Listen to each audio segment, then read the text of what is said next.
Assalamualaikum warahmatullahi wabarakatuh, pendengar dan pemirsa semuanya yang sangat saya cintai. Saya ini butuh doa dari pendengar dan pemirsa semuanya, sebab tanpa doa orang lain rasanya beratlah untuk menghadapi akhirat itu. Oleh karena itu Rasulullah mengajarkan, bahkan Rasulullah diperintahkan oleh Allah, jangan lupa hendaklah kamu istighfar untuk dirimu dan istighfar untuk orang-orang muslim dan orang-orang mukmin laki-laki dan perempuan. Maka perjumpaan kita pada kesempatan ini adalah perjumpaan yang sangat indah. Saya berdoa untuk pendengar, pemirsa semuanya, dan pemirsa dan pendengar semua, saya yakin juga mendoakan kita semuanya. Terima kasih. Pada kesempatan sekarang ini saya akan berbicara tentang susu mukjizat. Nah, susu mukjizat ini saya ambil dari buku religi renungan 5 menit tiap pagi, religi renungan 5 menit tiap pagi, setiap pagi, yang saya tulis sendiri, halaman 24. Kita tahu bahwa mukjizat Nabi itu banyak. Dan mukjizat yang tertinggi adalah mukjizat Al-Quran. Jadi ketika kita pegang Al-Quran, sebenarnya kita ini sedang bersentuhan dengan mukjizat Rasulullah yang terbesar. Ya, Isra Mi'raj itu juga spektakuler mukjizat.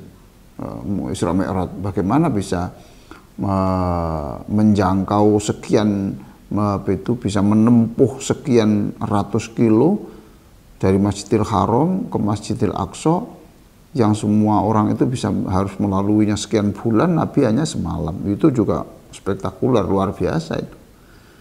Tapi itu tidak bisa mengalahkan Al-Quran. Nabi ke langit loh, ke langit. Sekarang astronot itu berapa? Itu bukan ke langit, itu hanya sampai ke bulan, hanya sampai kemana? Sampai itu planet-planet yang lain lah itu. Tapi Rasulullah itu tertinggi, yang tidak mungkin sampai hari kiamat itu ada astronot yang bisa sampai ke tingkat ini. Karena yang namanya mukjizat itu ada sesuatu yang tidak bisa dilakukan oleh siapapun sampai hari kiamat.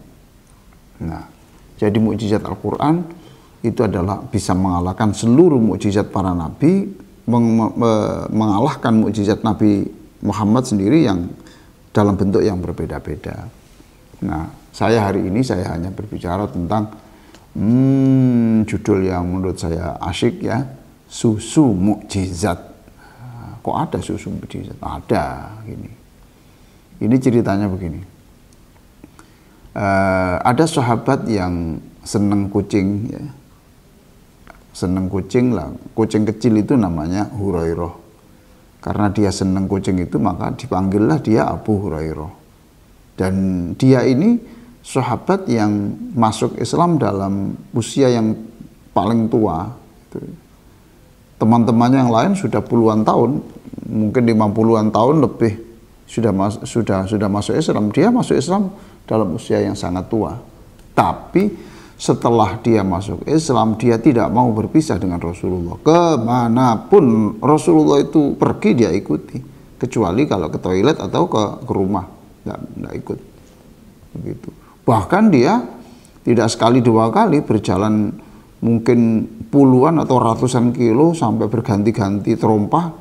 Itu hanya untuk mendapatkan satu hadis Rasulullah SAW. Oleh karena itu, sekalipun paling tua, paling terakhir, tapi mau belajar, mau sungguh-sungguh mencari tambahan ilmu, prestasinya adalah Abu Hurairah bisa mengalahkan sahabat-sahabatnya yang masuk Islam sudah sekian puluh tahun yang lewat, bisa mengalahkan dalam koleksi hadisnya. Maka kalau kita membaca hadis itu banyak yang an Abi Hurairah radhiyallahu anhu, dari Abi Hurairah, diceritakan oleh Abu Hurairah, begitu. Nah, ini pendengar dan pemirsa yang sangat saya cintai, ini pelajaran bagi kita. Tidak ada kata terlambat. Ada di antara saudara kita ini yang belajar Al-Quran baru setelah pensiun, tidak apa-apa. sudah usia 60, 65 tahun, ada yang 70 baru belajar, tidak apa-apa. Nanti silakan belajar baca Quran yang baik.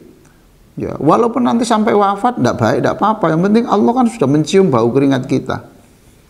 Bau keringat kita sudah dicium oleh Allah untuk belajar Al-Quran.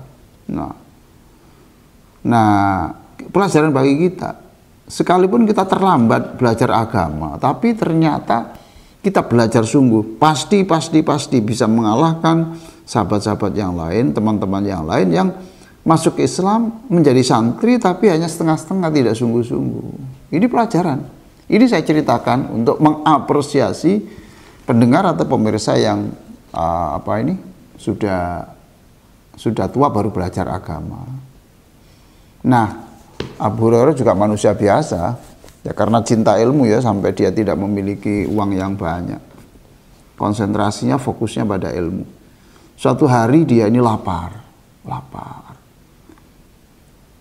Andaikan ada toko pun, dia tidak punya uang untuk beli. Minta? Oh no, enggak.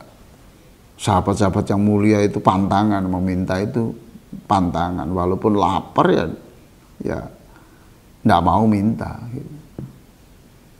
Nah, apa yang dilakukan ketika dia lapar? Maka dia berdiri saja di dekat masjid. Berdiri saja di jalan.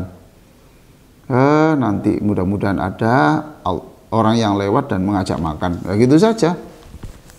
Nah, ketika dalam penantian itu, dia melihat Abu Bakar radhiyallahu anhu. Ini sahabat yang terkaya. Coba, terkaya. Menjadi sahabat yang as-siddiq, dipuji Nabi as-siddiq, orang yang paling jujur, paling membenarkan ajarannya, bahkan menjadi mertua Rasulullah Sallallahu Alaihi Wasallam. Bahkan sekarang ini sampai hari ini tuh makam Abu Bakar tuh berdampingan dengan Rasulullah. Nah ini lewat, ini Masya Allah cocok ini, pasti Abu Bakar ngajak makan. Ternyata Abu Bakar tidak mengajak makan, hanya gimana kabarnya Abu Hurairah? Baik gitu saja. Oh, nasib. Nah, masih berdiri situ. Tibalah Nabi yang lewat. Nah, ini kalau Nabi itu pasti ngerti. Jadi kita tidak minta tidak apa-apa. Kita minta tidak baik. Tapi kalau kita mengharap Allah mengirimkan rezeki lewat orang lain itu baik saja. Ternyata benar Nabi ya. Langsung Abu Hurairah, ayo makan di rumah sahabat kita. Monggo Nabi, mari. Seneng lah. Sampai di rumah itu langsung tuan rumah mengambilkan susu segar. Dalam keterangan itu tidak ada penjelasan apakah susu kambing atau unta. Pokoknya susu segar.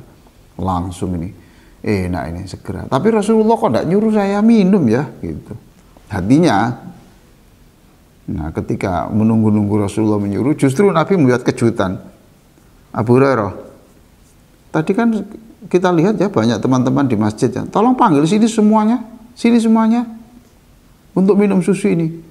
Di perjalanan dia mikir, ya Allah, saya ini sudah lapar. Nabi menguji saya lagi, tidak menyuruh saya, justru menyuruh memanggil para sahabat. Itu pun ketika sahabat datang semuanya, Abu Hurairah tidak disuruh minum dulu, enggak. Abu Hurairah kamu minum terakhir ya. Nabi, tapi ya Allah.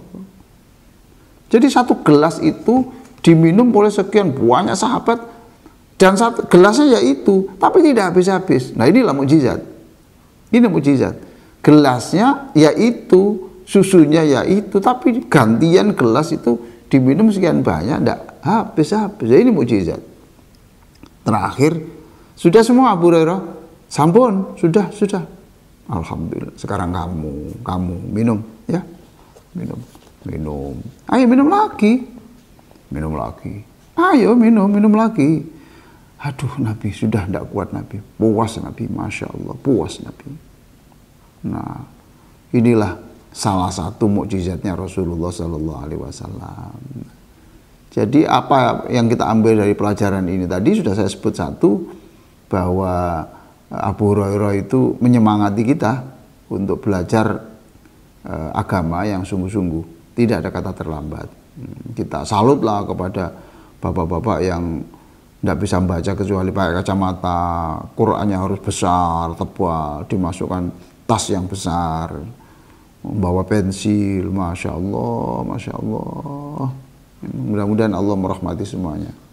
Yang kedua adalah bahwa begini, kita ini kalau mengharap sesuatu, berdoa meminta sesuatu, lalu kok tidak dikabulkan pada hari itu, justru dikabulkan pada hari yang lain. Nah ini nanti yakini saja bahwa apa yang tidak bisa kita peroleh hari ini, itu akan kita peroleh di kemudian hari yang lebih berkualitas, lebih banyak lagi, lebih berkah lagi. Kayak begini inilah, ini pelajaran. Andaikan Abu Hurairah itu diberi Rasulullah minum pertama kali, ya, tentu tidak sepuas ketika menjadi yang terakhir kali. Satu, yang kedua ya, ini menunjukkan seorang sahabat kepada Nabi itu sampai begitu tidak berani membantah. Percayalah bahwa Nabi itu akan memberikan sesuatu yang terbaik, gitu.